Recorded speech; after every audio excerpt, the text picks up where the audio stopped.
안녕하세요. 문화적 심리학통일연구소장 심리학자 심진섭입니다. 2004년 북한은 어떻게 변할 것인가? 이에 대한 주제를 전번 시간에 제가 여러분들께 말씀드렸었습니다. 그래서 전번 시간에는 제가 이제 북한 붕괴 조짐 시 우리의 역할 하나하나를 말씀드리려 했었는데, 김정은의 배은망덕한 망발 같은 것들 때문에 제가 여러분들께 그 말씀을 먼저 정말 심리학자적인 입장에서 심리점 전문가로서 이렇게 분석을 해드리기 위해서 한 주 늦었습니다. 여러분 이해해 주십시오. 자, 북한의 붕괴 조짐은 6가지라고 했었죠. 첫 번째가 이제 바로 김정은 신변의 이상 및 붕괴 조짐이 일어났을 때 어떻게 되겠는가. 김정은이 망발했던 이런 정말 배은망덕한 과대 망상증 환자 같은, 이것도 바로 신변 이상입니다. 북한이 굉장히 위험한 상태에 있어요. 그래서 이런 때 어떻습니까? 김정은의 이런 것들이 일어나면 우리는 김정은의 측근 간의 불신을 확산시켜야 돼요. 그리고 이제 지휘부 내에 각 계파 간 불신을 증폭시켜서 북한 지휘체계 마비를 유도해서 군부 개입 및 반체제 저항 환경을 조성됐으면 좋겠다는 것이죠. 그래서 이제 북한 붕괴를 가속화시키는 것이 가장 어때요? 우리가 할 일이죠. 그럼 바로 뭐겠습니까? 뭐밖에 없어요. 신속하게 전파하는 것이고, 북한 동포들이 전부 다 알 수 있도록 우리의 매스컴을 통해서 지속적으로 말씀드려주는 것이 가장 좋습니다. 혹자는 전선 지역의 확성기를 사용해서 활용을 해서 얘기하면 좋겠다는데, 그거는 얼마 안 들어가. 20km 미만밖에 안 들어갑니다. 실제 그것을 들어줄 수 있는 북한 주민들은 몇 명 안 돼요. 그래서 우리가 가장 시급한 것은 김정은의 측근 간 알력과 지분의 각 계파 간의 권력 투쟁 같은 이런 것들을 신속하고 정확하게 전파해 주는 것이 가장 중요합니다. 그리고 어디에게? 전 세계로 전파해 주는 게 가장 좋아요. 물론 한국과 미국과 일본의 공조체제 이런 것들을 위해서 전부 다 실시간 공유를 하겠지만, 이런 모든 사항들이 우리 이제 전 세계로 퍼져나감으로써 어떻습니까? 여론이 조성된다면 우리의 문화적 심리적 통일, 우리가 원하는 통일이 더 가까워지겠죠. 그 다음에 두 번째가 뭐였죠? 군부의 구테타가 일어난다면 어떻게 했으면 좋겠는가? 김정은과 군부의 알력간, 김정은의 과도한 집착으로 인해서 처벌 같은 것이 심해지면 군부의 알력이 나올 수가 있어요. 북한 보면 어떻습니까? 북한의 김정은의 아버지 뻘 되는 사람들이죠. 전부 다 70, 80 넘은 사람들, 정말 노인들이 나와서 전부 다 여기다 가슴에 주렁주렁 훈장 달고 쫙 나와서 있어요. 뭐 쓰고 있고, 계속 말하는 사람 혼자이고 쓰는 사람은 전부 다 쓰고 있어요. 그러니까 북한에는 사람은 하나밖에 없다, 김정은. 이런 것들이 나와요. 그래서 만일에 군부 쿠데타가 가능성이 있죠. 가능성이 있습니다. 북한은 군단 단위로의 작전이 이루어지기 때문에 가능합니다. 가장 무서운 군단이 어디라고 그랬죠? 그렇죠. 우리 강화도 건너편에 있는 4군단이에요. 거긴 굉장히 무섭죠. 중국으로부터 어업하는 고깃배들한테 돈도 받고 내주고 하기 때문에 가장 부자 군단이라고 그래요. 만일 이런 군단들과 김정은의 알력이라든가, 또 그렇다 보니까 이제 각 군단장들도 어때요? 부러워하겠죠. 부러워하면서 또 친분 관계가 더 쌓다 보면 어떻게 되겠습니까? 가장 무서운 세력으로, 김정은과 알력을 유지할 수 있는 권력으로 나올 수가 있겠고, 실제 김정은이 측근에 있는 군부 세력들도 반발 세력이 될 수도 있어요. 그래서 만일에 이런 쿠데타가 가능성이 있으면 어때요? 그런 가능성이라든가 실제 일어나고 있는 모든 상황들을 신속하게 국제사회라든가 우리 대한민국 국민들, 그 다음에 북한 주민들께 공포를 해줘야 돼요. 홍보를 그대로 해줘요. 아주 과대해서 말하는 것이 아니라 실시간 팩트를 통해서 쫙 공개를 해주는 거죠. 그럼 어떻게 되겠습니까? 북한 주민들이 알아차리겠죠. 그럼 어떻게 되겠습니까? 반체제 세력이 이루어질까 안 이루어질까요? 이루어집니다. 그리고 결집이 이루어지는 거예요.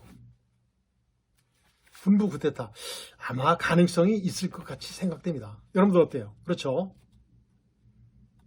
그렇습니다. 그 다음에 이제 북한 주민들의 소요 사태, 봉기 사태가 일어날 가능성이 있다 없다? 있죠.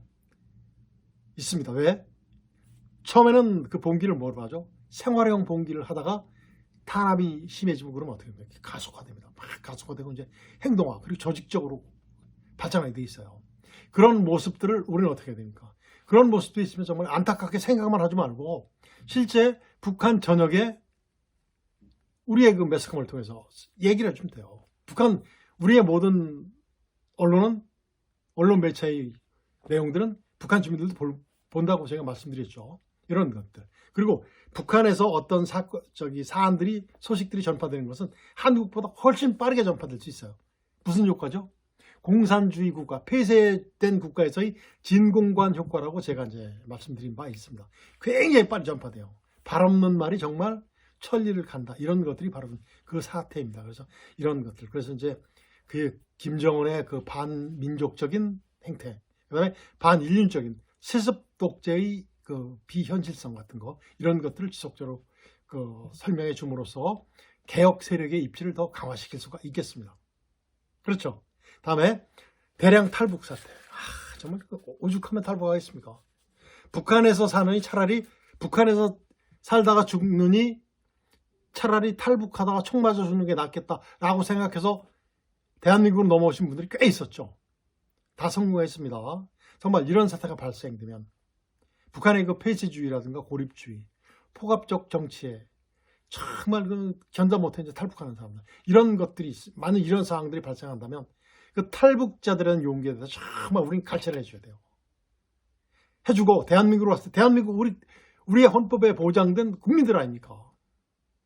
물론 이름은 기록되어 있지 않지만 우리 국민이잖아요. 정말 와서 찬사를 해주고 그들의 탈북의 정당성을 주지시키는 거죠. 옛날에는 그 탈북을 하면 김일성이를 배신한다 해가지고 굉장히 마음의 동요를 많이 입었었는데 지금은 아니에요. 북한 주민들이 어때요? 굉장히 많이 어떻다? 의식이 많이 개혁화됐어요. 개혁되고 있습니다. 이런 것들, 그래서 이런 탈북 상황들을 신속하게 전파를 해주고 동시다발적으로 동해 서해 휴전선 지역으로 아마 굉장히 많이 일어날 가능성이 있다. 그리고 그들의 결정을 아주 용기를 고무시켜주는 거죠. 그러면서 그렇기 때문에 북한 체제, 김정은의 그 독재 체계라든가 공산주의의 모순성들을 지속적으로 설명해 줌으로써 체제 전복의 당위성을 확산시킬 수가 있겠습니다. 그렇겠죠. 그 다음에 이제 외부의 제재와 공격, 이런 거죠.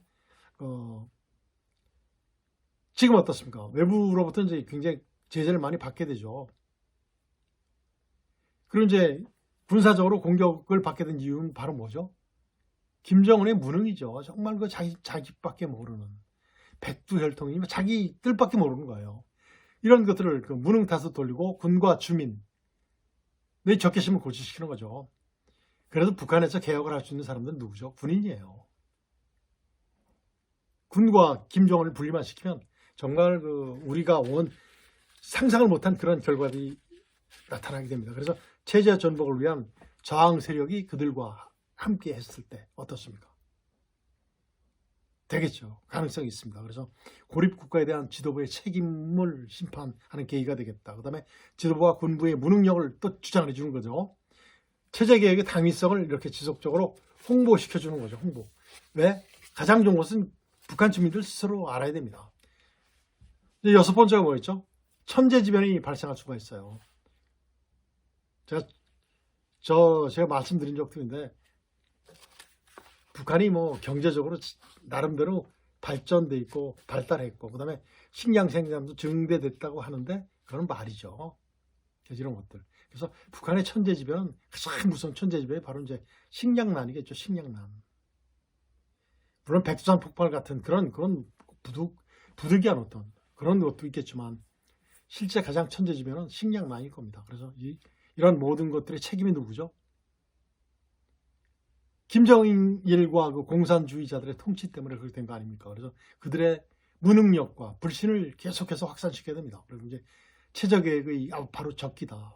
그리고 북한 체제 전복을 위한 저항 세력들의 입지를 강화하고 더 확산시키고 커지는 그런 계기로 발전시켜야 됩니다. 그래서 그들의 김정은과 그 일당들의 그 반민족적, 반인륜성에 대한 하늘의 심판이다라고 이렇게 보면 돼요. 그렇게 이제 보면 좀 더 되지 않겠습니까? 그래서 이런 것들, 체제개혁의 당위성이라든가 이런 것들이 이루어져 지속적으로 확산시켜 줌으로써 자유민주주의와 인권이 보장된 민주개혁의 필요성을 지속적으로 인식시켜 주는 거죠. 그럼 어떻게 되겠습니까? 체제 전복의 적기로 북한 주민들은 알 것입니다. 이러한 우리의 간절한 그 가정이 현실화될 때 아마 될 것 같아요. 우리들의 대한민국의 그 적극적인 지원이 필요합니다. 한 목소리로 단결된 대한민국의 의지를 보여주는 것이 가장 중요하겠죠. 극단적 이기주의자들의 그 국민들 선동하는, 왜곡 선동하는 그런 것들이 바로 반민족적인 그런 행위들이에요. 이런 것들이 아니라 정말 하나의 목소리로 통일됐을 때 정말 통일이 이루어지라고 생각이 됩니다. 그래서 그날이 금년도에 이루어졌으면 참 좋겠습니다. 또 그렇게 생각이 돼요. 아마 금년도가 바로 이제 통일의 원년이 되지 않을까라는 생각도 저는 해봅니다. 정말 그렇게 됐으면 좋겠습니다. 오늘은 여기서 마치도록 하겠습니다. 안녕히 계십시오.